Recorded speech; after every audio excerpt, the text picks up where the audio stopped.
गायक वादक मंडळी सगळे एकदा सगळ्यांनी टाळे वाजवावर मोठ्याने. टाळ्याचा आवाज कमी येत आहे.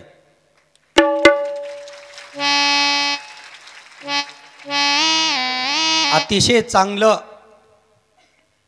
आपली कला आपली विद्या जी सरस्वती त्यांना प्राप्त झालेली आहे ती तुमच्या समोर सादर करत असताना अतिशय मनोभावे या ठिकाणी त्यांनी जी कला या ठिकाणी तुम्हाला प्रदान केलेली आहे आणि गावकऱ्यांचं प्रेम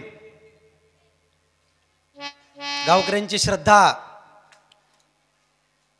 आणि सप्ताह कमिटीचं ज्या वेळेला त्यांच्यावर प्रसन्न होते त्यावेळेला गायक वादक मंडळीला मानधनाच्या आणि पैशाची अपेक्षा नसते म्हणून त्यांच्यासाठी आणखी एकदा मोठ्याने टाळे वाजवा. म्हणजे त्यांना काही द्यायचं नाही असं नाही बरं का. हा त्यांच्या मागे संसार आहे.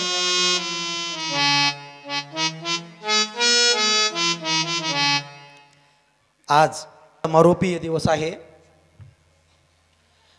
माझा आवाज बसलेला आहे तरी देखील माईक सिस्टम वाल्याच्या या चांगल्या ऑपरेटिंगमुळे या ठिकाणी माझा आवाज चालत आहे म्हणून ऑपरेटरसाठी एकदा टाळ्या वाजवा बरं का सर्वांनी. आणि अशी सेवा त्यांची गावामध्ये वर्षानुवर्ष घडावी. कल्याणेश्वराच्या सान्निध्यामध्ये त्यांचं उत्तर या ठिकाणी ही साऊंड सिस्टम वाढावी. यावर्षी 10 बॉक्स आहेत, पुढल्या वर्षी 20 बॉक्स व्हावेत. हे सगळं देवकार्य करत असताना आपण कुठेतरी देवावरती श्रद्धा आणि विश्वास ठेवून काम करत असतो. 12 ज्योतिर्लिंगाचं वर्णन या ठिकाणी आज आपल्याला पाहायचं आहे. आपली कथा सुटायची वेळ झालेली आहे दररोजच्या प्रमाणे, पण आज कथा सुरू झालेली आहे.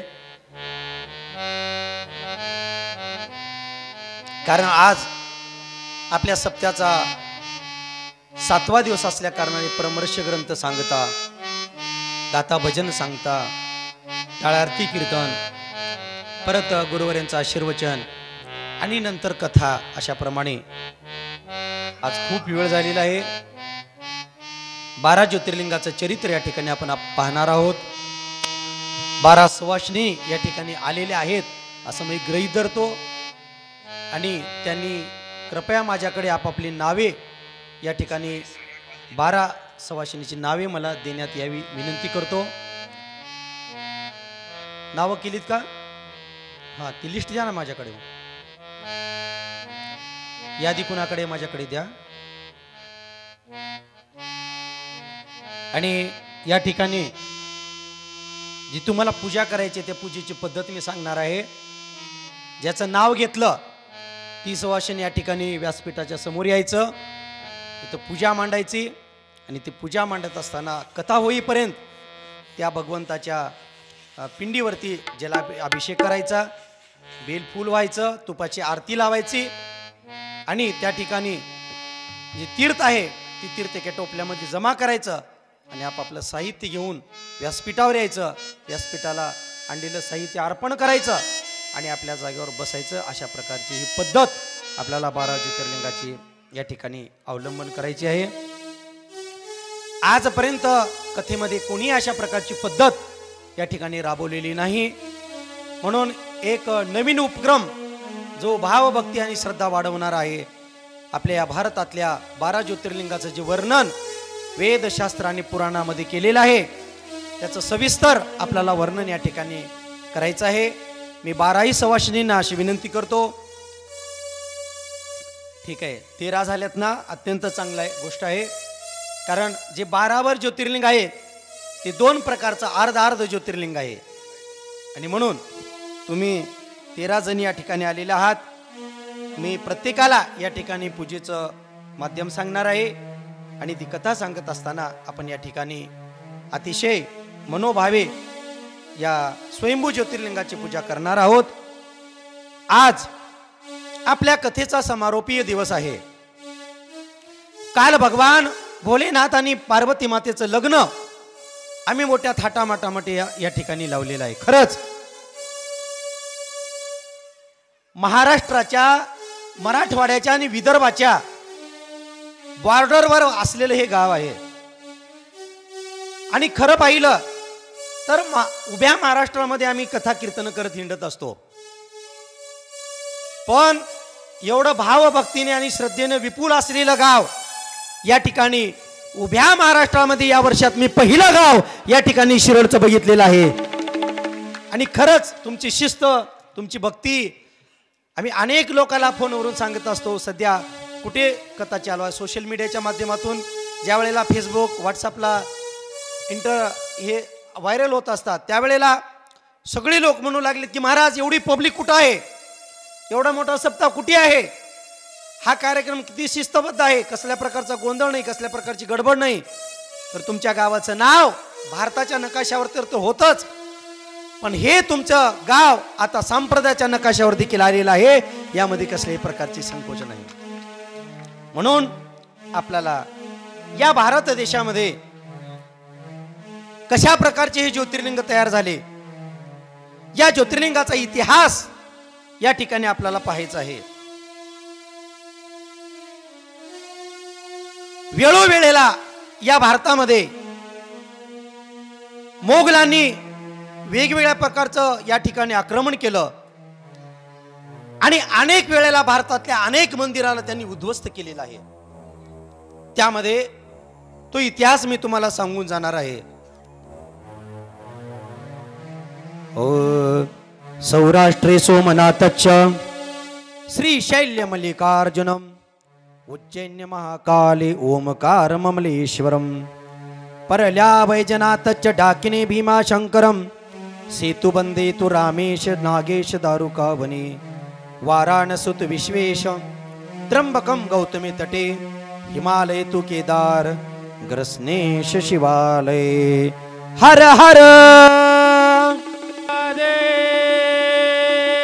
द्वादश ज्योतिर्लिंग भगवान की. आणि अतिशय सुरेख अशा प्रकारची कथा या 12 ज्योतिर्लिंगाची आपल्याला पाहायची आहे. त्यामध्ये हे जग किती मोठं आहे, विश्व किती मोठं आहे, गणित नाही. या जगामध्ये अनेक राष्ट्र आहेत, अनेक देश आहेत, अनेक मोठमोठे खंड आहेत, पण या सर्वांमध्ये धार्मिक, सांस्कृतिक, जेणेकरून हा भारत अध्यात्माचा विश्वगुरु या जगामध्ये झालेला आहे, यामध्ये सांगण्यासाठी कसल्याही प्रकारची शंका नाही मायबापांना. म्हणून या भारतामध्ये 12 ज्योतिर्लिंग तयार झाले, जे स्वयंभू आहेत, त्याला कोणी स्थापना केली नाही, स्वामी त्याची कोणी प्राण प्रतिष्ठा केली नाही. ते पिंड कुठेतरी आणून त्याला मंत्रोच्चाराच्या जयघोषामध्ये तिथं स्थापन केलेलं नाही, कारण हे जे पिंड आहेत, हे जे शिवलिंग आहेत, ते स्वयंभू आहेत. स्वयंभू म्हणजे पृथ्वीच्या गर्भगृहातून उगवलेले आहेत. आणि म्हणून इतरत्र देवालयाला वेगळं महत्व आहे आणि 12 ज्योतिर्लिंगाला वेगळं महत्व आहे. त्या ज्योतिर्लिंगापैकी आम्हाला या ठिकाणी पहिलं ज्योतिर्लिंग बघायचं आहे आणि त्याचं नाव आहे सोमनाथ भगवान की. पेन आहे का द्या मला.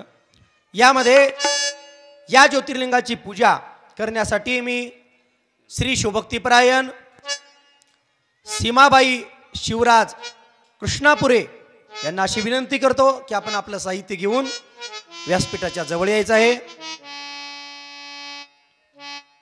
आणि या ठिकाणी आपल्या पूजेला सुरुवात करायची आहे.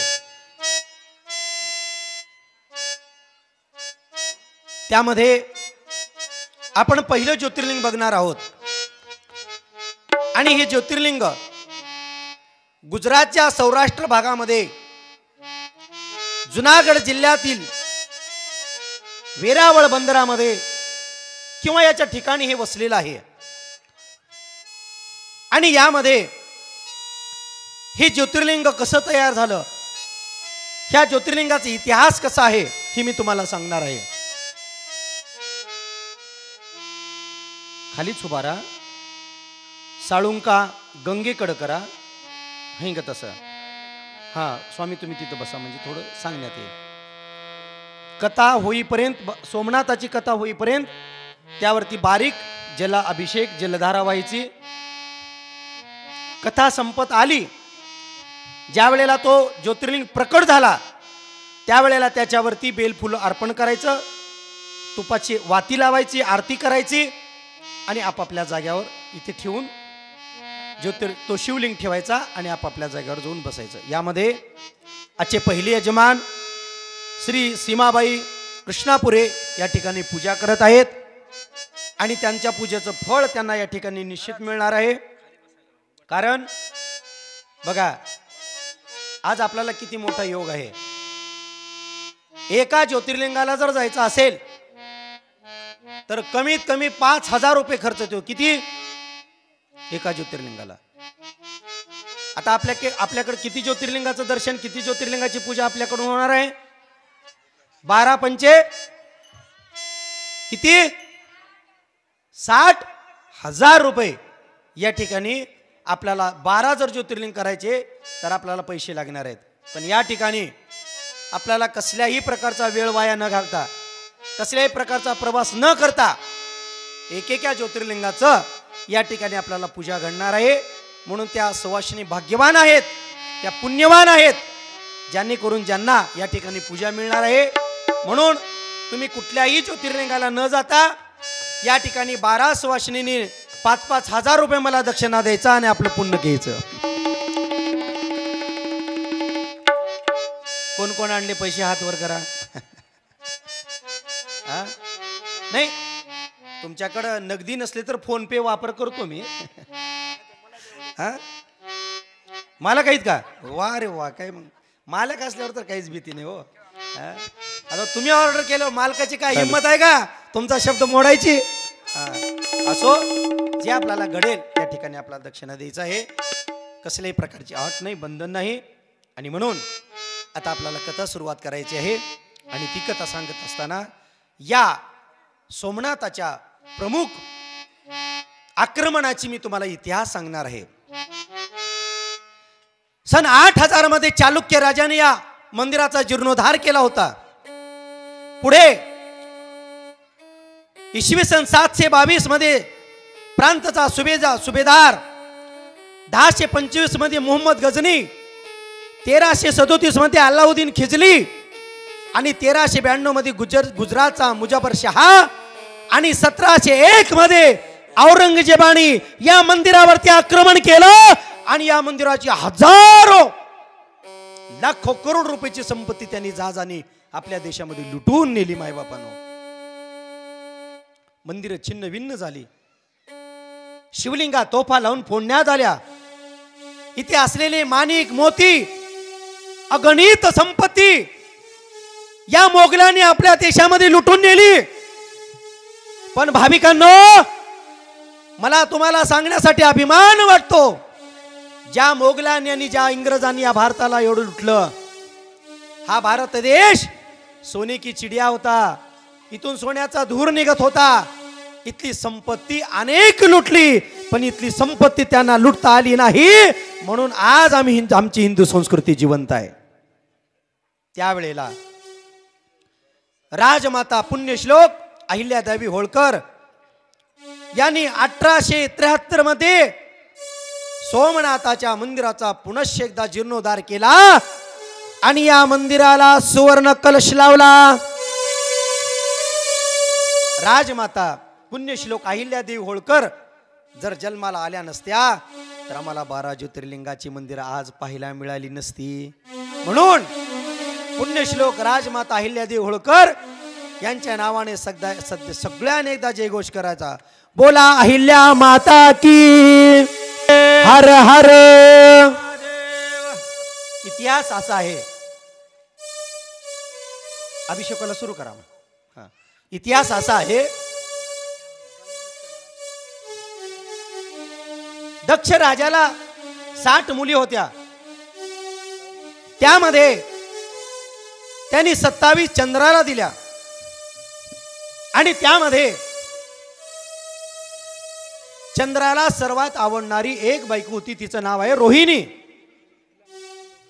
बाकीच्या 26 मुलीवानी आपल्या वडिलांना घरानं सांगितल्या, म्हणली बाबा तुमचा जावाई चंद्र हा आमच्यावरती प्रेम करत नाही, तो फक्त रोहिणीवरतीच प्रेम करतो. त्यावेळेला दक्ष राजाने आपल्या जावाईला समजून सांगितलं. जावाई लोकाला किती समजून सांगा, त्याचं नावच आहे जा वाई, वाया जाणारी जात आहे वही. आलं की लक्षात? जावायला खूप सांगितलं, जावई बाबू असं करू नका, सगळ्यावरती समान प्रेम करा. पण शेवटी त्यानं ऐकलं नाही आणि दक्ष राजाने महाराज चंद्रदेवाला श्राप देऊन टाकला, तू क्षयी होशील. आणि चंद्राला भग पडले, वेगवेगळ्या प्रकारची दुर्गंधी त्याच्या शरीरातून निघू लागली. ब्रह्मदेवाजवळ गेला आणि ब्रह्मदेवाला हात जोडून विनंती केला, ब्रह्माजी मी जगाला शीतलता देणारा आणि माझ्या शरीरामध्ये अशा प्रकारची दुर्गंधी आलेली आहे, काय करू? त्यावेळेला ब्रह्मदेवाने सांगितलं, चंद्रा तू भगवान भोलेनाथाची आराधना कर, निश्चित भगवंत तुला यातून मार्ग काढते आणि मुक्त करते. त्यावेळेला चंद्रदेवाने भोलेनाथाची आराधना करायला सुरुवात केली. ओम नमः शिवाय, ओम नमः शिवाय, ओम नमः शिवाय. आणि चंद्रदेवाने भगवान भोले बाबांची आराधना करायला सुरुवात केल्यानंतर भगवान शिवशंभू प्रसन्न झाले आणि चंद्रदेवाला म्हणू लागले, बोला. त्यावेळेला चंद्रदेवाने सर्व हकीकत सांगितली आणि सांगितलं, देवा काही करा, मला या रोगापासून मुक्त करा. त्यावेळेला भगवंतांनी सांगितलं, चंद्रा दक्षाने दिलेला श्राप हा पूर्णतः बरा होऊ शकत नाही, पण तू माझी आराधना केल्यामुळे काही अंशाने मी तुझा रोग बरा करतो. म्हणून भगवान शिवशंभूने त्याला आपल्या जटेवर धारण केलं आणि सांगितलं, दर अमावस्येला आणि दर पौर्णिमेला तू वाढत वाढत जाशील, कमी कमी होत जाईल. जसा जसा वाढत जाशील पौर्णिमेला तसा तसा तुझा रोग पूर्ण होईल आणि जसा जसा अमावस्या येईल तसा तसा तुझा रोग वाढल. म्हणून 1 महिन्यामध्ये चंद्रदेवाला भगवान शंकरांनी 50% आरक्षण दिलं, 50% त्या रोगामध्ये सूट दिली आणि चंद्रदेवाचा क्षय रोग काही अंशाने बरा झाला. त्यावेळेला चंद्रदेवाने विनंती केली, देवा आपण इथून जाऊ नका, जर कलियुगामध्ये कोणी असं पाप केलं तुमचं दर्शन घेतल्यानंतर त्याचं पाप नष्ट व्हावं. म्हणून चंद्रदेवानी आराधना केल्यामुळे, चंद्रदेवानी बोलवल्यामुळे चंद्राला दुसरं नाव आहे सोम. आणि प्रत्यक्ष जगाचा नाथ इथे आल्यामुळे जगातलं पहिलं ज्योतिर्लिंग या ठिकाणी तयार झालं आणि स्वयंभू लिंग त्या ठिकाणी उत्पन्न झाला आणि चंद्रदेवाने त्या ठिकाणी पहिली पूजा केली. भारतातलं पहिलं ज्योतिर्लिंग तयार झालं. बोला सोमनाथ भगवान की जय. हर हर महादेव. हा, आता तुम्ही आपली पूजा थांबवा, बेलफूल वाहा, आरती लावा आणि आपापल्या जागेवर जाऊन बसा. या ठिकाणी भारतातलं हे पहिलं ज्योतिर्लिंग तयार झालं आणि या ज्योतिर्लिंगाची यजमानाने आपली पूजा पूर्ण केलेली आहे.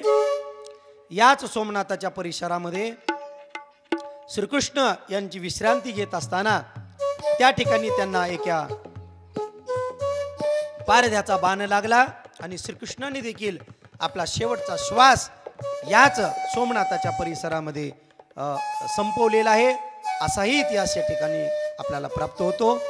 या ठिकाणी आपल्याला दुसरं ज्योतिर्लिंग पाहायचं आहे आणि त्या ज्योतिर्लिंगाचं नाव आहे श्री मल्लिकार्जुन भगवान की जय. या ज्योतिर्लिंगाचे यजमान आहेत श्री शिवभक्तीपरायण शिवकाशी विठ्ठलराव कृष्णापुरे यांना अशी विनंती करतो की आपण उठावं आणि आपल्या पूजेला सुरुवात करावी.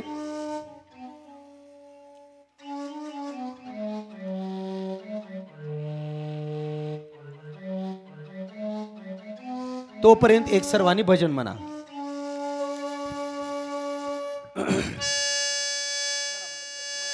ओम नमः शिवाय, ओम नमः शिवाय, हर हर भोले नमः शिवाय, नमः शिवाय, ओम नमः शिवाय. सर्वांनी टाळी वाजवा.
हर भोले नमः शिवाय. ओम नमः शिवाय ओम नमः शिवाय हर हर भोले नमः शिवाय.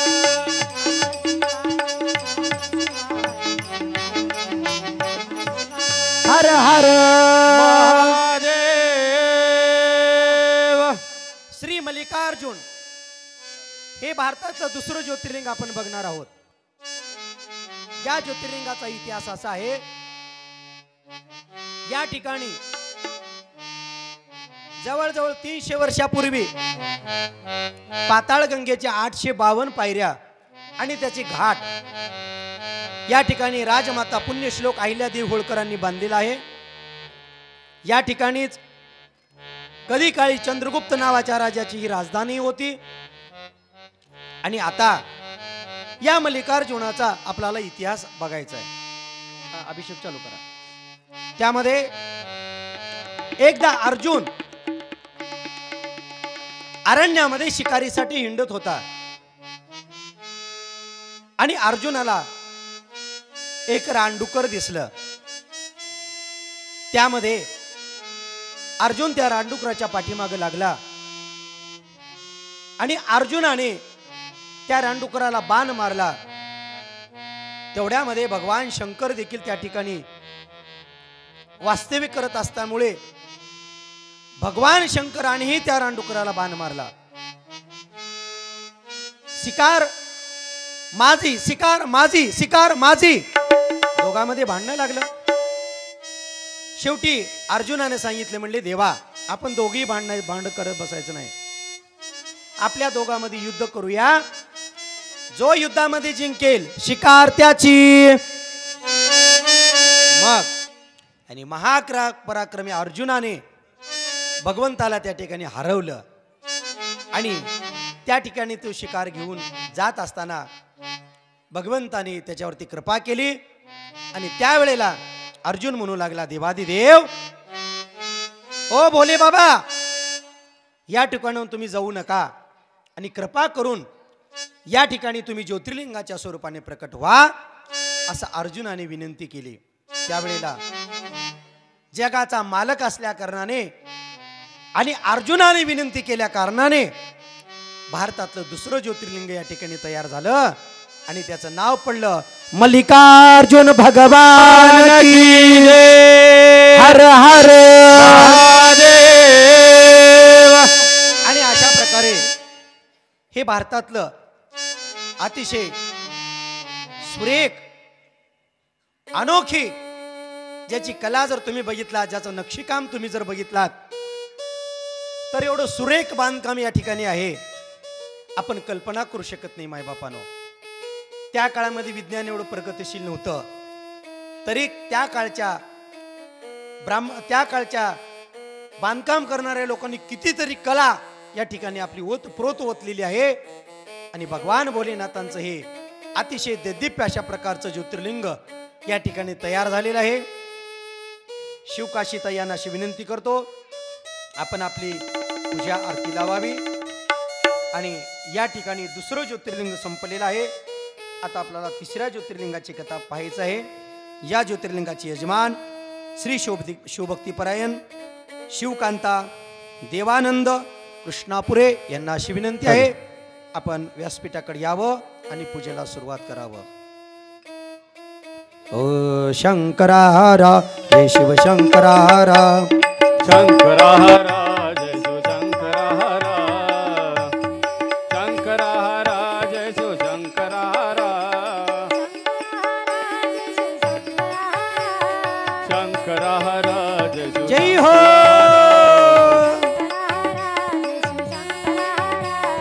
शंकरारा जय शिव शंकरारा, शंकरारा जय शिव शंकरारा. पार्वती पदे शिव हर हर महादेव. तिसरं ज्योतिर्लिंग या ठिकाणी आपण बघणार आहोत. महाबळेश्वर आणि यांचे यजमान आहेत शिवकांता देवानंद कृष्णापुरे. आपण पूजेला सुरुवात करावी. महाबलशाली रावण आणि रावणाची आई, तिचं नाव काय माहिती आहे का तुम्हाला? काय? कैकसी. वाटाळ्या वाजवा महाराज. पूजा करत होती, पूजा. आणि पूजा करत असताना तिच्या हातावरला पिंड घारीने झडपला, पिंड घारीने झडपला. रडू लागली, मी कुणाची पूजा करू? माझ्या हातावरला शिवलिंग नेलेला आहे. रावण म्हणू लागला, अगं आई, एवढा मोठा महाबलशाली पुत्र तुझ्या पोटी असताना तू एका मामुली शिवपिंडासाठी रडतेस? चिंता करू नकोस, मी आत्ताच्या आत्ता कैलासामध्ये जातो आणि भगवान शंकराचा आत्मलिंग घेऊन येतो. अरे बापरे, मग काय कमाल झाली. भोलेनाथाजवळ हा गेलेला आहे आणि भोलेनाथन ज्या वेळेला भोलेनाथ समाधीमध्ये होते त्यावेळेला त्यांनी कैलास पर्वतच हलवायला सुरुवात केली. महाराज जागी झाले भोलेनाथ आणि रावणाला म्हणू लागले, रावणा बोल, काय काम आहे? त्यावेळेला रावणाने भगवान शंकराचं आत्मलिंग मागितलं आणि प्रभूने ते आत्मलिंग देऊन टाकलं. पर सर्व देव लोकांना चिंता पडली. आता प्रभूचं आत्मलिंग गेल्यानंतर, आत्माच गेल्यानंतर देहाला की किंमत आहे का हो? शून्य किंमत आहे. काय करावं? काही करून हा आत्मलिंग रावणाच्या हाती नाही लागला पाहिजे, रावणाच्या लंकेमध्ये नाही गेला पाहिजे. काय करावं? सगळ्यांनी युक्ती केली आणि बुद्धीची देवता श्री गणपती बाप्पांना सांगितलं, ओ गणपती बाप्पा, एक काम करा तुम्ही. म्हणजे काही करून रावण जो आत्मलिंग घेऊन चाललेला आहे ना, तो आत्मलिंग न घेऊन जाण्यासारखं काहीतरी युक्ती करा. त्यावेळेला त्यांनी सांगितलं. हा, मग रावणाला वाटेमध्ये लघुशंका येते. त्यावेळेला हा शिवलिंग कुठेतरी खाली न ठेवावा यासाठी रावणाने एका गुराख्याला बघितलं आणि त्या गुराख्याला हाक मारलं, अरे बाबा इकडे ये. मी जोपर्यंत लघुशंका करून येत नाही तोपर्यंत या शिवलिंगाला तू आपल्या हातावर धर. त्याने सांगितलं, ठीक आहे, पण मी 3दा हाक मारीपर्यंत तू आलास तर ठीक आहे, नाहीतर मग तो शिवलिंग खाली ठेवणार. मग असं काय करतात? रावणाची लघुशंका, कितीतरी वेळ झाला येतच नाही. त्यानं आरडलं, ओ रावण महाराज या, ओ रावण महाराज या, ओ रावण महाराज या. रावण काही आला नाही आणि शेवटी गणपती बाप्पानं तो आत्मलिंग खाली ठेवला. रावण पळत पळत आला. अरे म्हणजे काय अनर्थ केला असे तो? त्याने सांगितलं, अरे खाली जरी ठेवला तर काय झालं, तू महाबलशाली आहेस, या ठिकाणी तो आत्मलिंग उपड आणि घेऊन जा. त्यावेळेला रावणाने पूर्ण शक्ती लावली, अख्खं ब्रह्मांड हलू लागलं, पण तो शिवलिंग हलता कामा नये. शेवटी तो शिवलिंग पृथ्वीमध्ये जात असताना तो गुराकीही गणपती गुप्त होऊ लागला आणि त्याच्या गायीही गुप्त होऊ लागल्या. रावणाला राग आला. अरे रावणाने त्या ठिकाणी एका गायीचं कान धरलं आणि एक ठिकाणी तो शिवलिंग धरला. म्हणून त्या महाबलशाली रावणाने त्या ठिकाणी पूजा केल्यामुळं आणि गायीचं कान धरल्यामुळं या महाबलशाली शिवपिंडीला, या ज्योतिर्लिंगाला नाव पडलं गोकर्णा महाबळेश्वर भगवान की जय. आणि अशा प्रकारे याच ठिकाणी सन 1730 मध्ये दिल्लीचा बादशहा यांनी या ठिकाणी अनेक तोडफोड केली, पण 1734 मध्ये मराठा सरदार राणोजी शिंदे यांनी या मंदिराचा परत एकदा जीर्णोद्धार केला आणि या मंदिराला सर्व शिवभक्तासाठी खुलं करून दिलं मायबापानो. म्हणून या शिवलिंगाची पूजा देखील वेगळ्या पद्धतीची आहे. महाबळेश्वर रावणाने याची पूजा केल्यामुळे या पिंडीला चिताभस्म आवडतं आणि त्याला चिताभस्म या ठिकाणी लावलं जातं. अशा प्रकारची प्रथा या महाबळेश्वर ज्योतिर्लिंगाच्या ठिकाणी आहे. म्हणून भारतातलं तृतीय ज्योतिर्लिंग या ठिकाणी आम्ही बघितलेलं आहे आणि ते स्वयंभू त्या ठिकाणी तयार झालं, म्हणून त्याला नाव पडलं महाबळेश्वर भगवान की जय. या ज्योतिर्लिंगाचे यजमान यांची पूजा संपन्न झालेली आहे. चौथं ज्योतिर्लिंग या ठिकाणी आपण बघणार आहोत. चौथ्या ज्योतिर्लिंगाचे यजमान श्री शिवभक्तीपरायण गोकर्णाबाई पंजाब महाजन यांना अशी विनंती करतो की आपण आपलं साहित्य घेऊन व्यासपीठावर यावं. शिवाय नमः, शिवाय नमः. ओम नमो श्री शिवाय नमः शिवाय नमः शिवाय नमः ओम नमो श्री शिवाय बोला बोला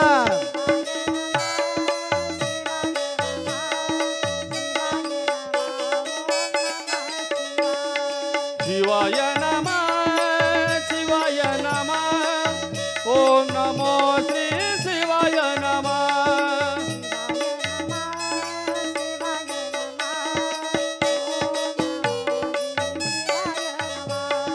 शिवाय नमः शिवाय नमः ओम नमो श्री शिवाय जय नमः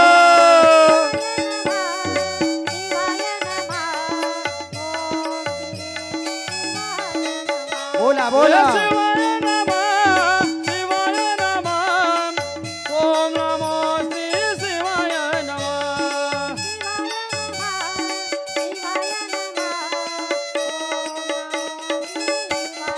जय हो शिवाय नमः शिवाय नमः ओम नमो श्री शिवाय नमः शिवाय नमः शिवाय नमः ओम नमो श्री शिवाय नमः हर हर महादेव या ठिकाणी आपण 5वं ज्योतिर्लिंग बघत आहोत आणि या ज्योतिर्लिंगाचे यजमान या ठिकाणी आलेले आहेत.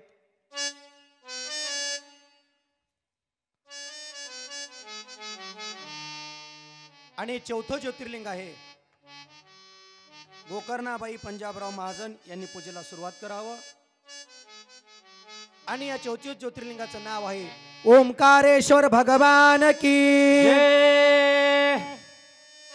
देव दानवामध्ये युद्ध झालं आणि युद्ध झाल्या कारणाने सर्व देव लोकांची शक्ती हीन झाली. त्यावेळेला सर्व देव लोकांनी मिळून ओमकार या प्रणव ध्वनीचा जप केल्या कारणाने भोलेनाथ त्यांना प्रसन्न झाले आणि विचारलं, बोला देवतांनो, कशासाठी मला पाचारण केलं?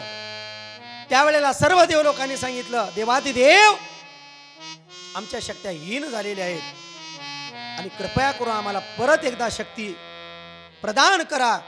याच्यासाठी भगवान शंकराने संपूर्ण देवाला आपल्या शक्त्या प्रदान केलेल्या आहेत आणि प्रदान केल्यामुळे सर्व देव लोकांनी विनंती केली, भगवंता कलियुगामध्ये जर कोणी शक्तीहीन झाला, म्हणून विकारी झाला, तर तुझी पूजा केल्यानंतर त्याला पुन्हा स्फूर्ती यावी, त्याच्यासाठी तुम्ही ज्योतिर्लिंगाच्या स्वरूपाने प्रकट व्हा. त्यावेळेला भगवान भोलेनाथ ओंकार या ध्वनीचा जप केल्यामुळे या ठिकाणी त्या ठिकाणी ज्योतिर्लिंगाच्या स्वरूपात प्रकट झाले आणि त्या ठिकाणी त्या ज्योतिर्लिंगाला नाव पडलं ओंकारेश्वर भगवान की. आणि या ओंकार ज्योतिर्लिंगाला हरभऱ्याची डाळ वाहण्याची प्रथा आहे. कशाची डाळ? हरभऱ्याची डाळ. का बरं हरभऱ्याची डाळ वाहण्याची प्रथा आहे? ज्यांना शक्ती पाहिजे, ज्यांना ताकद पाहिजे, त्यांना हरभऱ्याची डाळ आणि गुळ खावं. बरं का? काय खावं? पोहे लई खाऊ नका, सुशेला लई खाऊ नका. का बर? त्याच्यामध्ये काही ताकद राहत नाही. खायचं असेल तर हरभऱ्याची डाळ, गुळ, त्याच्यामुळे अंगातलं रक्त वाढतं, अंगातली शक्ती वाढते. म्हणून घोड्याला हरभऱ्याची डाळ खाऊ घालतात, माहिती आहे का तुम्हाला? आणि म्हणून शक्ती जर प्राप्त व्हायची असेल तर त्या ठिकाणी हरभऱ्याची डाळ वाहण्याची प्रथा आहे. आणि अशा प्रकारे आपल्याला याच ज्योतिर्लिंगाचा जवळजवळ अनेक बांध आणि अनेक या ठिकाणी मंदिरं बांधली. आणि पुण्यश्लोक राजमाता अहिल्यादेवी होळकर रावळखेड ही त्यांची राजधानी म्हणून प्रसिद्ध होती काही काळ. आणि अशा प्रकारे हे भारतातलं 4थं ज्योतिर्लिंग आम्ही बघितलेलं आहे. आणि या ज्योतिर्लिंगाचा इतिहास या ठिकाणी संपलेला आहे. आता आपल्याला 5वं ज्योतिर्लिंग बघायचं आहे. गोकर्णाबाई यांना अशी विनंती आहे, आपली पूजा आरती करावी. आणि यानंतर 5व्या ज्योतिर्लिंगाचे यजमान श्री शिवभक्तीपरायण गंगाबाई महाजन यांना अशी विनंती करतो त्यांनी या ठिकाणी आपल्या पूजेला सुरुवात करावी आणि 5वं ज्योतिर्लिंग आपण बघायचं आहे परळी वैजनाथ भगवान की जय. परळी परळी बीड जिल्ह्यामध्ये कोण कोण गेले परळीला हात वर करा 1 2 3 3.5 4 म्हणजे भरपूर लोक परळीला गेलेत कारण परळी आपल्या जवळ आहे. कार्तिक पौर्णिमेला मनमत माऊलीची पदयात्रा करून आम्ही परत येऊन आलो की जवळजवळ आपण सगळेजण परळीला जातो. आलं का लक्षात. आणि ही या ठिकाणची कथा आपल्याला बघायची आहे. समुद्र मंथन झालं आणि समुद्र मंथन झाल्या कारणाने समुद्रामधून अनेक रत्न 14 रत्न बाहेर आली. थोडा पिटीचा आवाज कमी ठेवा. आणि त्याच्यामध्ये सर्वात अगोदर विष निघालं, अमृतही निघालं, ऐरावतही निघालं, लक्ष्मीही निघाली, शंखही निघाला. सगळ्या चांगल्या चांगल्या वस्तू प्रत्येकाने वाटून घेतल्या पण विष कुणी गेलं तयार नाही. आलं का लक्षात. त्यावेळेला भोलेनाथाने ते विष प्राशन केलं. आणि नंबर 2 अमृत निघालं. आता अमृत पिण्यासाठी भांडणं लागली. विष पिण्यासाठी भांडणं लागत नसतात पण अमृत पिण्यासाठी भांडणं लागत असतात. गावामध्ये सप्ताह उभारलाय, कुणीतरी पुढाकार घ्यावं, 10-5 मंडळी एकत्र येऊन सप्ताह करावं. कोणी पुढे येत नाही पण सप्त्यातले पैसे उरू द्या सगळे लोक विचारायला तयार होतात. कारण जगाची रीत आहे, जगाची परंपरा आहे. चांगलं कार्य करत असताना कोणी समोर होत नाही. त्यावेळेला हलहल विष निघालं, अमृतही निघालं. आता देव लोकांनी विचार केला हे अमृत जर दानवाच्या हाती लागलं तर दानव अमर होतील आणि जगाचा विनाश करतील. म्हणून अमृत परळीमध्ये आणून एका पिंडीमध्ये त्यांनी लपवलं. दानवांना कळालं अमृत परळी येथे एका शिवपिंडीमध्ये लपलेलं आहे. दानव येतात आणि त्या शिवपिंडीला बाजूला काढण्याचा प्रयत्न करतात तर काय चमत्कार झाला. त्या पिंडीतून अग्नीच्या ज्वाळा बाहेर निघू लागल्या आणि सर्व दानव तिथून पळून गेले. मग शेवटी सर्व देव तिथे येतात आणि भगवान शिवशंभूला नमस्कार करतात. म्हणले देवा तुम्ही अमृत कुंभाचं रक्षण केलेलं आहे. अमृताला शास्त्रामध्ये वैद्य असा शब्द वापरलेला आहे आणि नाथ या जगाचा नाथ तिथे अवतरी झाल्या कारणाने या ज्योतिर्लिंगाला नाव पडलं वैद्यनाथ भगवान की जय. आणि अशा प्रकारे याही मंदिराचा जीर्णोद्धार राजमाता अहिल्यादेवी होळकरांनी केला. लाकडी सभा मंडप आजही आम्हाला तिथे बघायला मिळतो.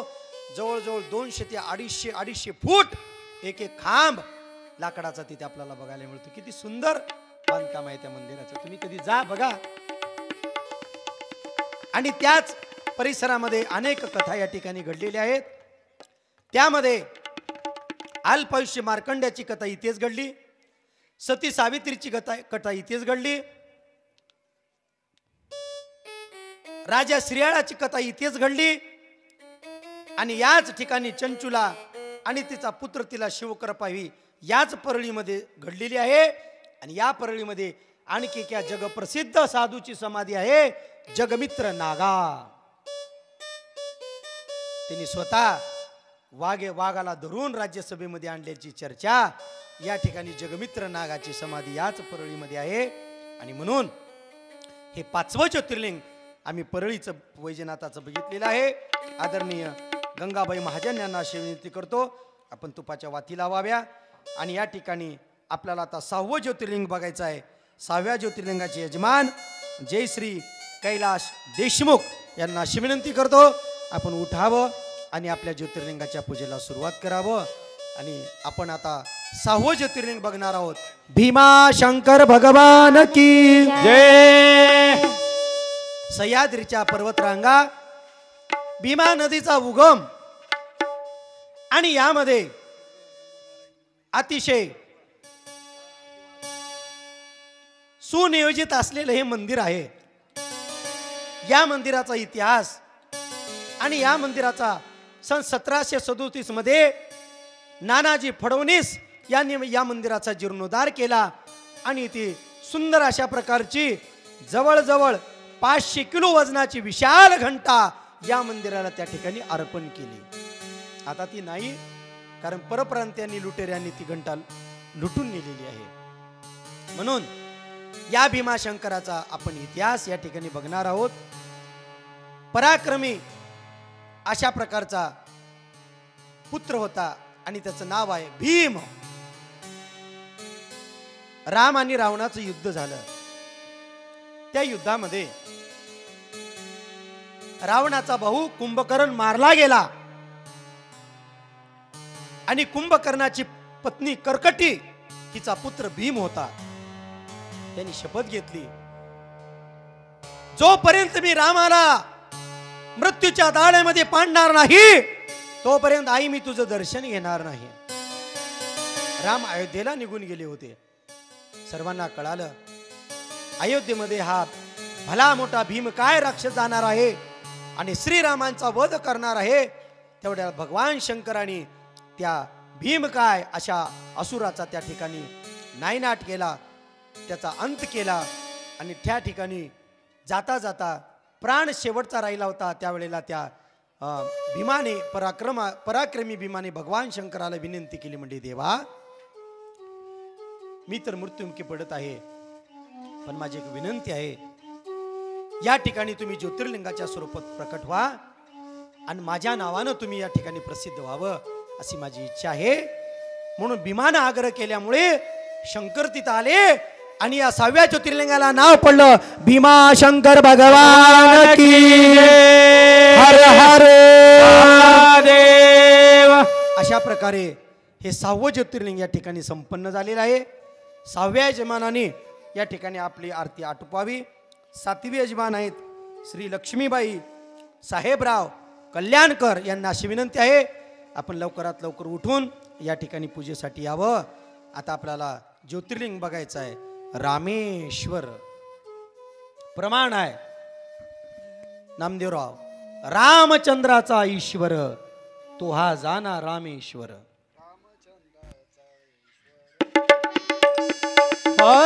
रामचंद्राचं ईश्वर ईश्वर रामचंद्राचं ईश्वर ईश्वर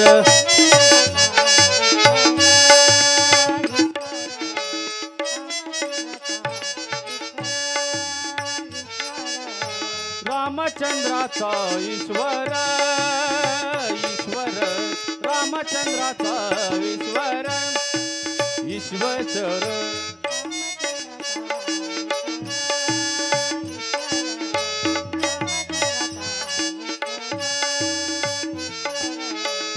तो हा झाला रामेश्वर.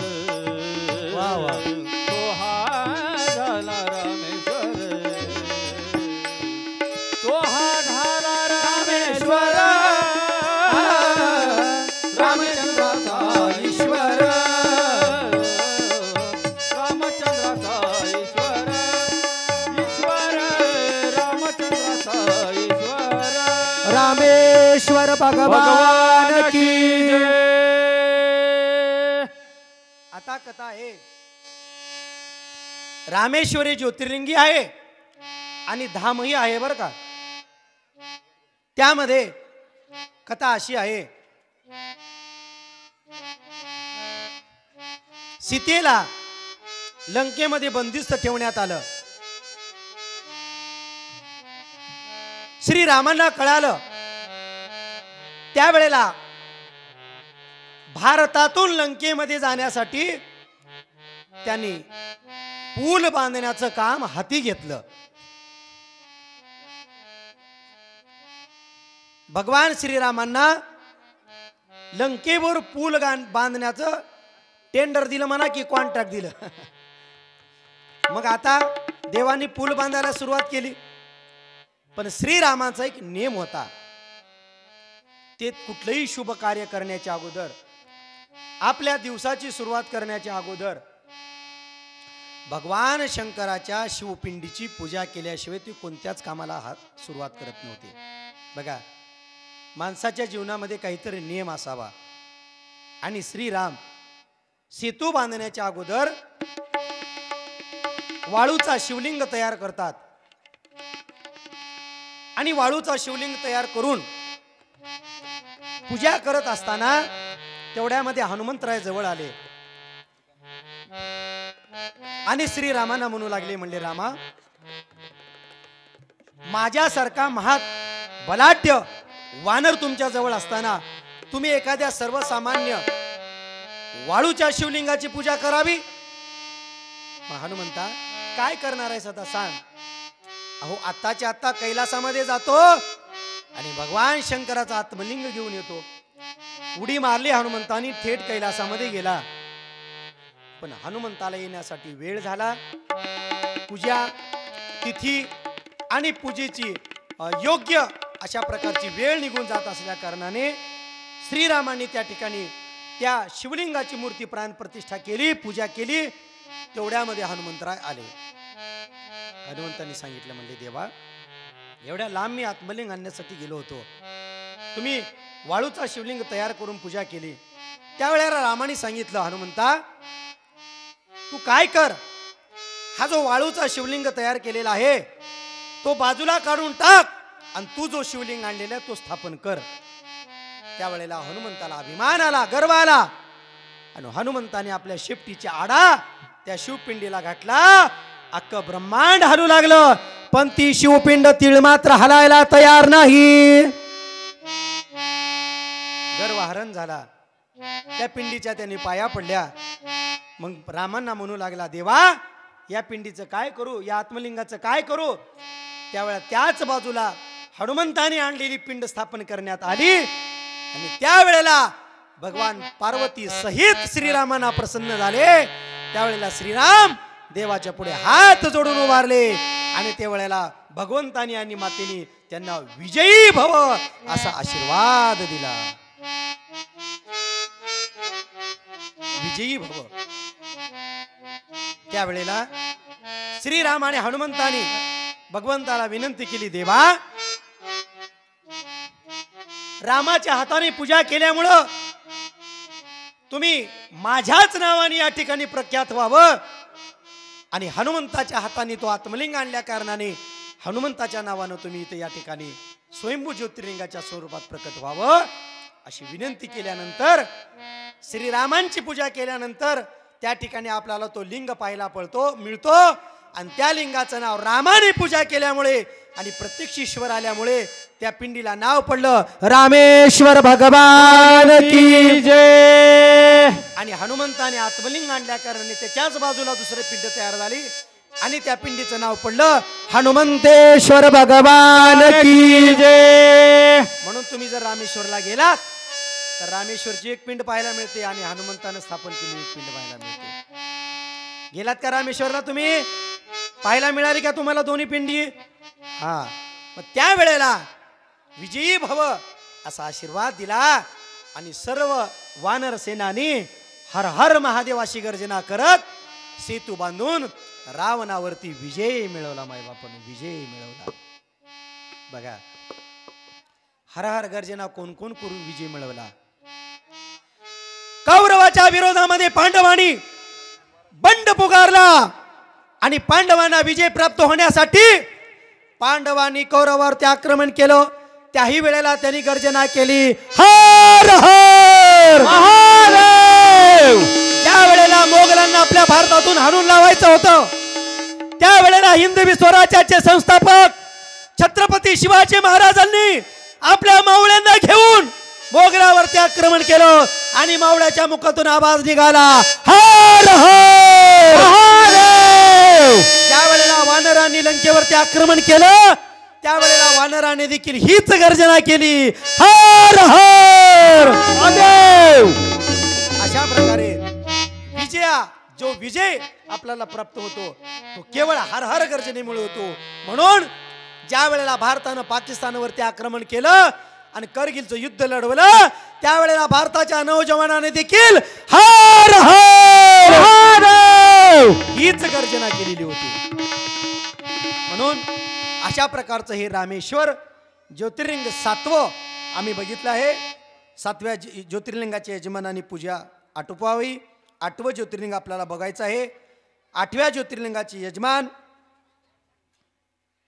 कावेरा का शिवानंद कृष्णापुरे, कावेरा शिवानंद कृष्णापुरे यांना अशी विनंती आहे, आपण आपलं पूजेचं साहित्य घेऊन या ठिकाणी लवकरात लवकर पुढे यावं. आता आपण 8वं ज्योतिर्लिंग बघणार आहोत आणि या ज्योतिर्लिंगाचं नाव आहे औंढा नागनाथ. किती जवळ आहे तुम्हाला नागनाथ? औंढ्या नागनाथ एकदम जवळ आहे तुम्हाला. आणि हे औंढ्या नागनाथची ज्योतिर्लिंगाची कथा आपण बघणार आहोत. आणि यामध्ये अशी कथा सांगितली जाते, अतिशय कौरव आणि पांडव यांचं युद्ध झाल्यानंतर पांडवांना अज्ञातवासात ते राहू लागले. आणि त्या ठिकाणी एक तलाव होता, अमरदक तलाव. आणि त्या तलावामध्ये गायी रोज यायच्या आणि आपल्या स्तनाने त्या तलावामध्ये ती दूध टाकायच्या. धर्माने म्हणलं, भीमा, नागाचं वास्तव्य असल्या कारणाने त्या ज्योतिर्लिंगाला नाव पडलं नागेश्वर भगवान की जय. आणि याच औंढ्या नागनाथामध्ये एक विशेष आपल्याला पाहायला मिळतं. काय कथा कशी आहे? थोडा आवाज मला आणि थोडा विको ट्रबल द्या, आवाजावर थोडा ताण पडत आहे.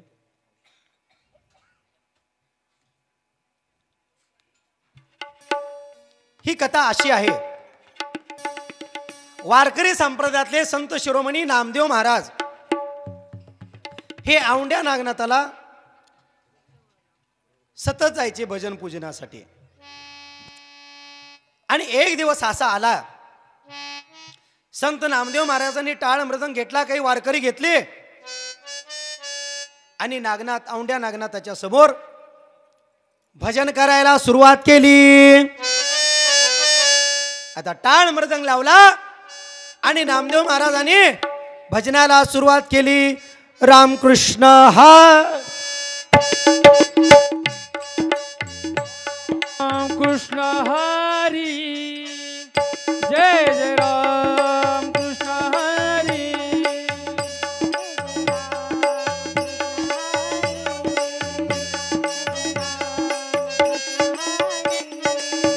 जय जय राम कृष्ण हरी, जय जय राम कृष्ण हरी.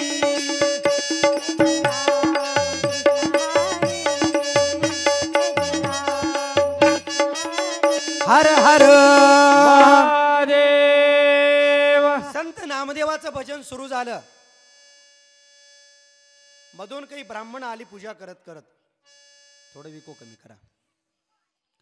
आणि ब्राह्मणाने सांगितलं, अरे नाम्या, काय लावलेस म्हणले इथं येऊन करता? टाळ मृदंग काय ते रामकृष्ण हरी, चल म्हणले, आम्हाला अभिषेक करायचा आहे. अभिषेकामध्ये आम्हाला अडचण येत आहे. या अर्थी तू आपले सगळे वारकरी आणि ते टाळ मृदंग घे आणि जा कोणीकडे तरी तिकडे मंदिराच्या पाठीमागे जाऊन भजन कर. नामदेव महाराजांनी सांगितलं, ठीक आहे.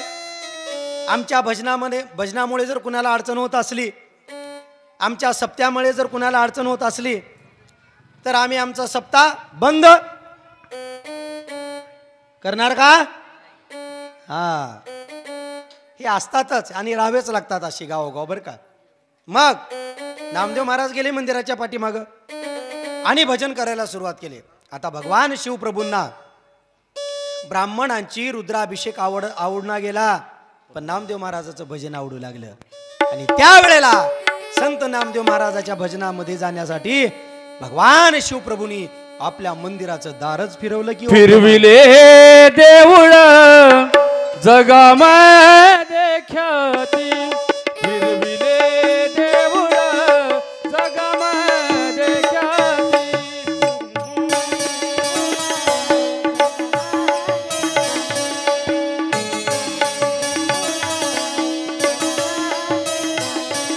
फिरविले देऊळ जगामध्ये ख्याती, फिरविले देऊळ जगामध्ये ख्याती. बोला, फिरवले देऊळ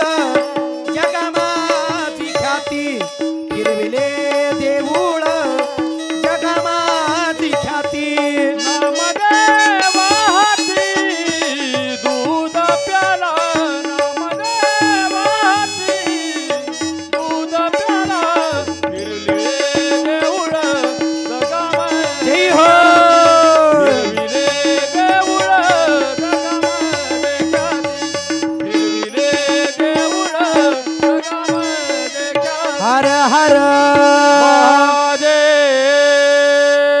आणि अशा प्रकारे औंढ्या नागनाथाचं मंदिरच फिरलं की हो. आजही जाऊन बघा तुम्ही, प्रत्येक महादेवाच्या मंदिराच्या पिंडीच्या समोर नंदी राहतो, पण औंढ्या नागनाथामध्ये मंदिराच्या पाठीमागं नंदी आहे, समोर नाही. याचा अर्थ आहे पूर्वी त्या मंदिराचा दरवाजा दुसरीकडे होता, पण नंतर तो फिरला गेला. अशा प्रकारे आपण 8 ज्योतिर्लिंग बघितले. 9 ज्योतिर्लिंग आपण पाहणार आहोत. 9व्या ज्योतिर्लिंगाचे यजमान आदरणीय शिवभक्तीपरायण शांताबाई पांडुरंग कल्याणकर यांना अशी विनंती आहे, आपलं साहित्य घेऊन या ठिकाणी पूजेसाठी यावं. आणि भारतातलं हे 9 ज्योतिर्लिंग आम्ही बघत आहोत. आणि त्या ज्योतिर्लिंगाचं नाव आहे विश्वनाथ भगवान की. ओम नमः शिवाय, ओम नमः शिवाय, हर हर भोले नमः शिवाय. बोला बोला नमः शिवाय, हर हर विश्वेश्वराय शिव विश्वेश्वराय, हर हर भोले नमः शिवाय.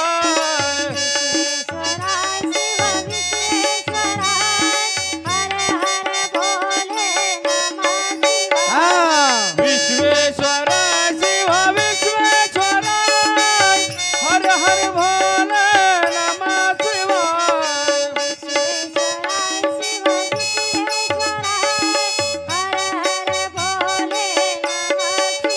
बोला ओम बोला नमः शिवाय, ओम नमः शिवाय, हर हर भोले नमः शिवाय. ओम नमः शिवाय, ओम नमः विश्वनाथ भगवान की जय. सतीचा वियोग झाला आणि भगवंताला कर्मना गेलं.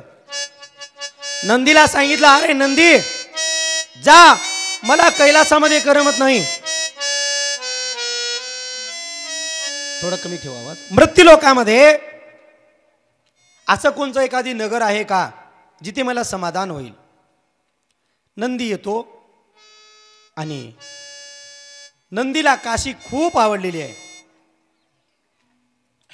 त्या काशीमध्ये काश्य नावाचा राजा राज्य करीत होता. राजाला विचारलं, राजा माझ्या देवाला तुझी नगरी आवडलेली आहे, कृपया तू नगरी सोडून जा. त्याने सांगितलं, पूर्वी जर कुणाचं राज्य जर कुणाला पाहिजे असेल तर युद्ध करावं लागत होतं. काश्य राजाने नंदीला सांगितलं, तुझ्या देवाला माझ्यासोबत युद्ध करायला लाव. युद्धामध्ये जो हरेल तो नगरी सोडून जाईल. दोघांचं युद्ध झालं आणि त्याच्यामध्ये भगवान शिवशंभू हारले, अगो दुःखामध्ये होते. काश्य राजाला दया आली आणि राजाने सांगितलं, देवा तुम्ही इथून जाऊ नका, तुम्ही कायम या ठिकाणी राहा, पण माझी तुम्हाला हात जोडून विनंती आहे देवा, तुम्ही या ठिकाणी सतत वास्तव्य करा, ज्योतिर्लिंगाच्या स्वरूपाने प्रकट व्हा, पण तुम्ही माझ्या नावाने प्रसिद्ध व्हा. म्हणून काश्य राजाने पूजा केल्यामुळे त्याला काशी हे नाव पडलं आणि प्रत्यक्ष तिथे विश्वनाथ आल्यामुळे या ज्योतिर्लिंगाला नाव पडलं विश्वनाथ भगवान की. आणि अशा प्रकारे या काशीला जवळजवळ अनेकांनी सोन्याने मढवलं. या मंदिराच्या शिखराला सोन्याचे कळस मढवले. येथील प्रचंड घंटा नेपाळच्या नरेशांनी या ठिकाणी त्या काळामध्ये दिलेली होती. मराठ्यांचे राज्य होते त्या काळाला अनेक घाट या ठिकाणी पेशव्यांनी बांधले, मराठ्यांनीही बांधले. आणि अशा प्रकारे काशी विश्वनाथाचा पूर्ण जीर्णोद्धार त्या ठिकाणी करण्यात आला. पुन्हा पुन्हा त्या काशीमध्ये अनेक आक्रमणं झाली आणि आता आपल्या भारत सरकारनं काशी कॉरिडॉर अशा प्रकारची एक योजना राबवून या काशीला गल्लीबोळातून मुक्त केलेला आहे. गंगेपासून ते डायरेक्ट विश्वनाथाच्या दर्शनाला मंदिरासाठी खुली जागा करून दिलेला आहे. म्हणून भारत सरकारनं खूप चांगलं काम केलेलं आहे. आणि म्हणून अशा प्रकारे हे 9 ज्योतिर्लिंग आपण या ठिकाणी बघितलेलं आहे.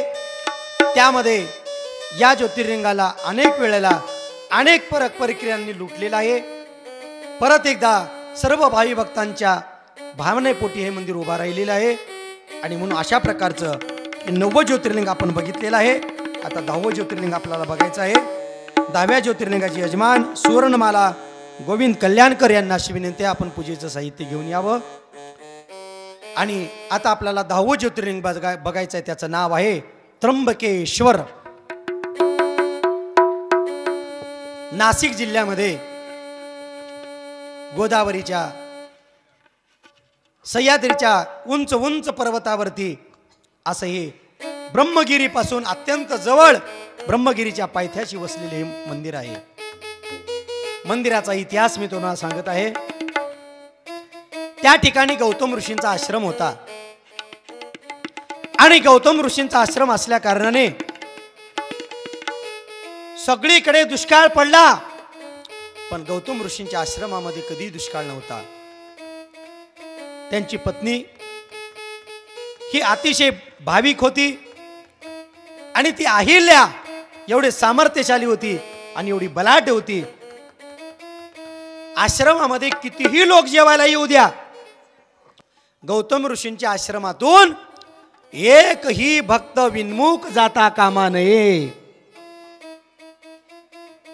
आपल्या गुरुच्या मठातून एकही शिष्य उपाशी जाता कामा नये. तुम्ही कर्नाटकामध्ये जाऊन बघा, तिकडे दासोहम चलतं, दासोहम. आणि बसवेश्वरांची जी शून्यपीठ आहेत त्या पीठामध्ये अशी काही मठ आहेत, संपूर्ण मठामध्ये दासोहम चलतं. कुठलाही जरी शिष्य मठाच्या दर्शनाला आला तर त्याला जेवण केल्याशिवाय जाऊ देत नाहीत. कर्नाटकातलं बोलायला मी महाराष्ट्रातलं नाही. आलं की लक्षात?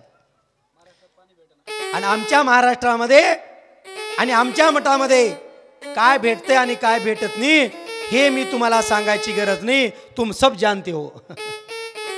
आलं की लक्षात? गौतम ऋषींच्या अहिल्यामध्ये असं सामर्थ्य होतं, पुढे साळी पेरायच्या आणि मागे साळी काढायला यायच्या, लगेच त्या साळी कांडायच्या, त्या काढलेल्या साळीचा भात तयार करायचा आणि भात आणि तूप येणाऱ्या सद्भक्तांना द्यायचं. महाराज अन्नदान, एवढं अन्नदान होतं. दुष्काळ पडला, साळीचं पीक भरून आलं. अनेक महिला पाणी नाही म्हणून गौतम ऋषींच्या आश्रमामध्ये पाणी आणण्यासाठी गेल्यानंतर गौतम ऋषींच्या पत्नीचं आणि गावातल्या महिलांचं भांडणं झालं. पाण्यामुळे भांडणं होतात. सगळ्यात मी तर म्हणतो दुसऱ्या महायुद्धापेक्षा जर तुम्हाला युद्ध बघायचं असेल तर नळाच्या पाण्यावरलं बघत जावा. त्याच्यामध्ये मजा काही वेगळीच असते महाराज. मग पाण्यासाठी भांडणं झालं आणि गावकऱ्याच्या बायकांनी प्रत्येकाला सांगितलं की गौतम ऋषींच्या आश्रमामध्ये आम्हाला असं करण्यात आलेलं आहे. मग शेवटी एका दुष्ट माणसाने गौतम ऋषींच्या साडीमध्ये गाय सोडली. गौतम ऋषीने एक तरण काडी उचलली, गायीला मारली, गायीचा हत्या झाली, गाय मरण पावली. गौतम ऋषींच्या डोक्यावरती गोहत्येचं पातक झालं. जिथे गाय मारली जाते, जिथे गाय कापली जाते, ज्या देशामध्ये ज्या राज्यामध्ये गायीची हत्या होते तो देश कधी सुखी होत नाही, ते राज्य कधी संपन्न होत नाही, तो देश कधी महासत्ता होत नाही मायबापानं.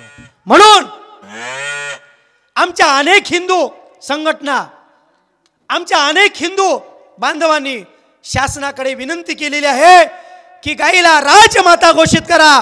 तेव्हा महाराष्ट्र शासनाने यावर्षी गायीला राजमाता म्हणून घोषित केलेला आहे, राजमाता म्हणून घोषित केलेला आहे मायबापानं.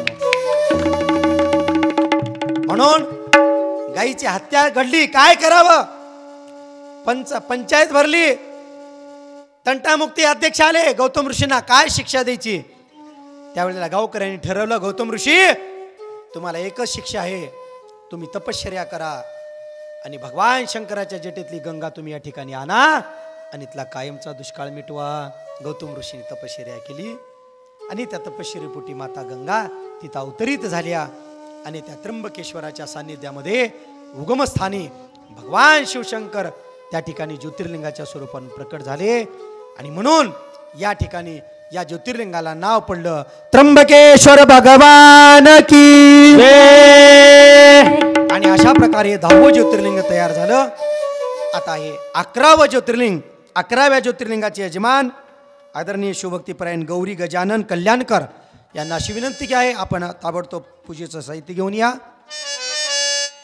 11वं ज्योतिर्लिंग आहे आणि 11वं ज्योतिर्लिंग सांगत असताना जसं तुम्ही काल बसल्या बसल्या सर्वांना थकवा आला आणि सर्वांना चहा पाजवण्यात आलं, तसं आता मलाही थोडा थकवा आलेला आहे, पण मी चहा घेणार नाही, सगळ्यासाठी भजन घेणार आहे. बोला शिवाय नमः शिवाय नमः ओम नमो श्री शिवाय नमः शिवाय नमः शिवाय नमः ओम नमो श्री शिवाय नमः.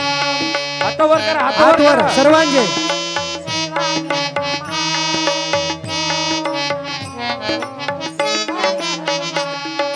शिवाय नमः शिवाय नमः ओम नमो श्री शिवाय नमः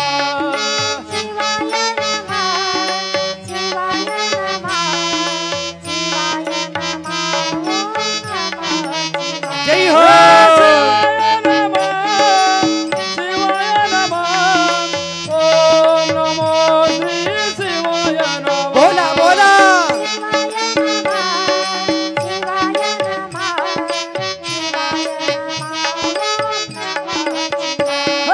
शिवाय नमः शिवाय नमः ओम नमो श्री शिवाय नमः शिवाय नमः शिवाय नमः ओम नमो श्री शिवाय नमः. जय हो.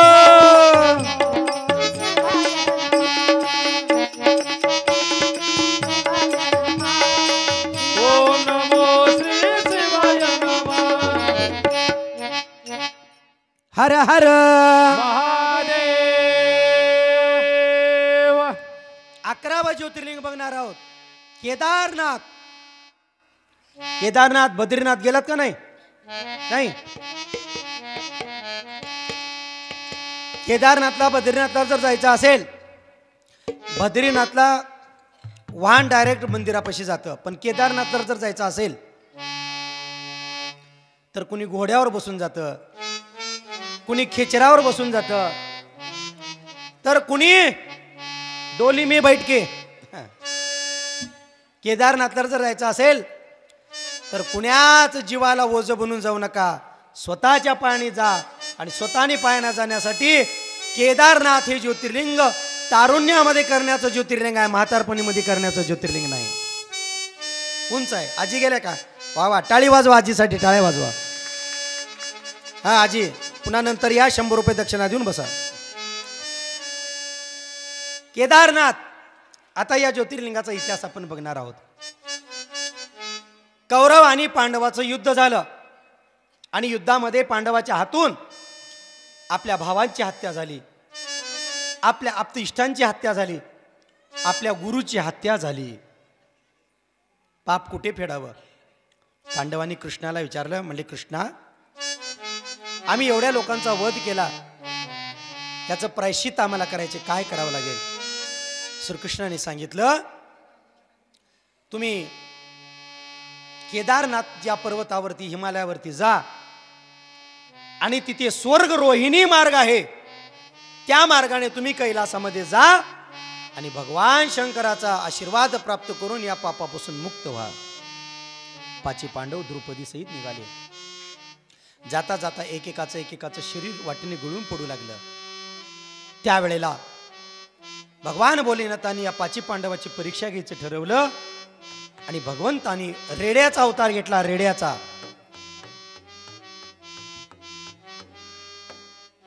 त्याच्यामध्ये धर्माने त्या रेड्याला बघितलं आणि भीमाला सांगितलं, भीमा, भगवंत प्रत्यक्ष आलेत रेड्याचा अवतार घेऊन, लवकरात लवकर त्यांना धर. रेडा पुढे पळू लागला, भीम मागे पळू लागला. असं करता करता भीमाच्या हातामध्ये त्या रेड्याचं शेपूट आलं आणि रेड्या थांबत नसल्या कारणाने भीमाने आपल्या गद्याने त्या रेड्याच्या पाठीवर बदा मारायला सुरुवात केली. भगवान शिवशंभू व्याकुळ झाले आणि त्यावेळेला ते तिथेच थांबले. सर्व पांडवांनी विनंती केली, म्हणजे देवा, तुम्ही आम्हाला या ठिकाणी ज्योतिर्लिंगाच्या स्वरूपाने दर्शन द्या. केदार म्हणजे जिथे हिमवृष्टी आहे, सदा बर्फ पडतो, अशा केदार भागामध्ये पाची पांडवाच्या आग्रहास्तव भगवंतानी त्यांना दर्शन दिलं, पण अर्ध दर्शन दिलं. अर्ध म्हणजे फक्त पाठीचाच भाग पांडवांना तिथं दर्शन मिळालं, आणि तिथून पुढे मारत असल्या कारणाने भगवंताने आपलं थेट तोंड पशुपतीपदनाथ नेपाळला काढलं. म्हणून केदारनाथ हे अर्ध ज्योतिर्लिंग आहे आणि पशुपती एक अर्ध ज्योतिर्लिंग आहे. केदारनाथला गेलं की नेपाळला पशुपतीनाथला जावंच लागतं, तर त्या ज्योतिर्लिंगाचं आपल्याला पूर्ण पुण्य आहे. म्हणून पांडवाच्या आग्रहास्तव भगवान नीलकंठ भोलेनाथ, केदारनाथ आणि पशुपतीनाथ या नावाने त्या ठिकाणी प्रख्यात झाले. म्हणून बोला केदारनाथ भगवान की हर हर महादेव. अशा प्रकारे हे भारतातलं 11वं ज्योतिर्लिंग तयार झालेलं आहे. यामध्ये आता आपल्याला 12वं ज्योतिर्लिंग बघायचं आहे, आणि 12व्या ज्योतिर्लिंगासाठी या ठिकाणी राजश्री मुकुंद कल्याणकर व रंजनाबाई नागोराव देशमुख यांना अशी विनंती करतो, आपण दोघांनीही पूजेसाठी यावं. आपल्याला शेवटचं ज्योतिर्लिंग बघायचं आहे, आणि त्याचं नाव आहे घृष्णेश्वर. छत्रपती संभाजीनगरच्या जवळ, जिथे आपल्या भारतातलं अभूतपूर्व नृत्य कला याचं प्रतीक म्हणजे त्या ठिकाणी अतिशय वैभवशाली लेण्या आहेत. त्या लेण्याच्या सान्निध्यामध्ये हे घृष्णेश्वराचं मंदिर आहे. तिथल्या राजाला 2 बायका होता, घृणा आणि घृष्णा. घृणाच करत होती, पण घृष्णेला एक पुत्र प्राप्त झाला. ती पुत्र प्राप्त झाल्यानंतर राजाचा उत्तराधिकारी होईल म्हणून घृणेनं त्या मुलाला झोपीमध्ये मारलं आणि त्याचे बारीक बारीक तुकडे करून तलावामध्ये टाकले. घृष्णेचा नेम होता, दररोज उठायचं, कणिकाची 108 शिवलिंग तयार करायची, त्याची पूजा करायची आणि जवळच्या तलावामध्ये ते अर्पण करायचे. पुत्र वध झालेला आहे, मेलेला आहे, याचं तिला कसलंच भान राहिलं नाही. दररोजच्या प्रमाणे ती उठली, दुःख न करता 108 कणिकाचे शिवलिंग तयार केली, आणि ज्या तलावामध्ये त्या मुलाचे तुकडे तुकडे करून टाकलेले होते, त्याच तलावामध्ये तिनं जाऊन आपल्या पिंडी अर्पण केल्या. भगवान भोलेनाथ त्या तलावातून प्रकट झाले आणि घृष्णेला म्हणू लागले, कृष्णा, तुझी भाव भक्ती पाहून मी अत्यंत प्रसन्न झालेलो आहे. आपला एकुलता एक मुलगा गेल्यानंतरही तू माझी पूजा सोडली नाहीस. तुला कितीही जरी दुःख झालं तर तू आपल्या पूजेमध्ये रममान राहिलीस, यासाठी मी तुला प्रसन्न आहे. माग, काय वरदान पाहिजे मग? त्यावेळेला घृष्णेने भगवंताच्या समोर हात जोडले आणि देवाला म्हणू लागली, देवादिदेव, माझ्या सवतीनं माझ्या मुलाला मारलेला आहे. कलियुगामध्ये जर कोणती सवत आपल्या सवत मत्सराच्या कारणाने कुण्या मुलाला जर मारल, तिला जर तिच्या पापातून मुक्त व्हायचं असेल, तर तुम्ही या ठिकाणी माझ्या नावाने तुम्ही ज्योतिर्लिंगाच्या स्वरूपाने प्रकट व्हा. जी कोणी स्त्री कलियुगामध्ये असं पाप करेल आणि त्या ज्योतिर्लिंगाचं दर्शन घेईल, तिचं पाप नाहीस होईल. म्हणून घृणेनं पूजा केल्यामुळे घृष्णा नाव पडलं, आणि प्रत्यक्ष ईश्वर आल्यामुळे या भारतातलं शेवटचं ज्योतिर्लिंग तयार झालं मायबापानो, आणि त्याचं नाव आहे घृष्णेश्वर भगवान की जय. अशा प्रकारे भारतातलं हे 12वं ज्योतिर्लिंग या ठिकाणी संपन्न झालेलं आहे, समाप्त झालेलं आहे. 12 ज्योतिर्लिंगाची कथा त्या ठिकाणी आपण बघितली. गेली 7 दिवस झालं तुम्ही अत्यंत मनोभावे या ठिकाणी कथा श्रवण केलात. शांत चित्ताने, कसल्याही प्रकारची गडबड गोंधळ न करता तुम्ही सहकार्य केल्यामुळं मी तुमचं अभिनंदन करतो, धन्यवाद करतो. 12 ज्योतिर्लिंगाची पूजा केलेल्या सुवासिनींनी या ठिकाणी एक काम करायचं आहे. जे की तुम्ही अभिषेक केलेलं तीर्थ आहे, ते तीर्थ एका टोपल्यामध्ये जमा करा. त्या टोपल्यामध्ये आपण आणलेले रुद्राक्ष त्याच्यामध्ये टाकायचे, जेणेकरून त्या रुद्राक्षांना 12 ज्योतिर्लिंगाचं तीर्थ प्रदान होणार आहे. आणि तो रुद्राक्ष प्रत्येकाने आपल्या घरी घेऊन जायचा आहे. अशा प्रकारची ही पूजा, अशा प्रकारची विधी या ठिकाणी संपन्न झालेली आहे. गेली 7 दिवस तुम्ही कथेला चांगली साथ दिलात. आम्ही कीर्तनकार यूट्यूब चॅनल, उत्कृष्ट माईक सिस्टम उत्कृष्ट नियोजन मंडळ, कार्यकर्ता मंडळ, त्याच प्रकारे उत्कृष्ट सिंतवादक आमचे आदरणीय कामजळगेकर स्वामी महाराज, उत्कृष्ट तबलावादक अधिक मृदंगवादक आमचे बालब्रह्मचारी कपिल महाराज, त्यानंतर आमचे उत्कृष्ट गायनाचार्य संत नामदेव महाराज मुगावकर आणि त्याचप्रमाणे आमचे स्वामी महाराज मुगावकर आणि आमच्या ओमकारची आई. खरंच ओमकारच्या आईचं कौतुक करावं, असा पुत्र त्यांनी जन्माला घातलेला आहे. जगी पुत्र भाव ऐसा गुंडा, ज्याचा तिन्ही लोकी झेंडा. म्हणून उत्कृष्ट मृदंगही तो वाजवतो आमच्या ओमकारची आई. सर्व सप्ताह कमिटी मंडळ, अन्नदाते, अर्थदाते आणि ज्यांनी 7 दिवस आम्हा सर्वांची सेवा केलेली आहे असे आदरणीय शिवभक्तीपरायण संगीताताई हिंगमिरे सहकुटुंब सहपरिवार यांनी अत्यंत चांगली सेवा केल्यामुळे या सर्वांसाठी तुम्ही श्रवण करत असलेल्या लोकांनी एकदा मोठ्या निटाळांचा कडकडाट करावा. म्हणून या ठिकाणी कथेला विराम देतो. कथा संपलेली आहे. सुंदर एक भैरवी होईल आणि भैरवी झाल्यानंतर मंगल आरती होईल. ग्रंथाला नवीन वस्त्रार्पण होईल. कथाकार कलाकार यांनाही या ठिकाणी आहेर केला जाईल. याची सर्वांनी नोंद घ्यावी. सप्ताह कमिटी वाच्या अन्नदाते यांनी कृपया पुढे यावं आणि आहेराच्या सत्काराच्या कार्यक्रमाला सुरुवात करावी ही विनंती करतो. माझ्या मनाला गोचाळा चाळा, माझ्या मनाला गोचाळा चाळा,